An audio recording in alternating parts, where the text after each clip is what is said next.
बहुत ही प्यारा शिव गुरु के भजन लेके आए हैं दीदी भैया। अगर आप लोग के अच्छा लगेगा तो लाइक करिए, कमेंट करिए, सब्सक्राइब करिए, बताइए गाना कैसा लगा।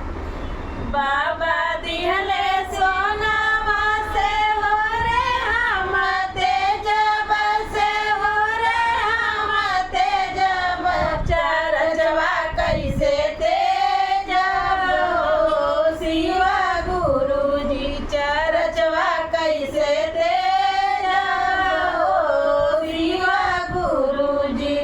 शिव गुरु का दिहल काटे मांगी का से नूरावा हर मांगी का से नूरावा चरजवा कैसे तेजब हो शिव गुरु जी चरजवा कैसे तेजब हो शिव गुरु जी।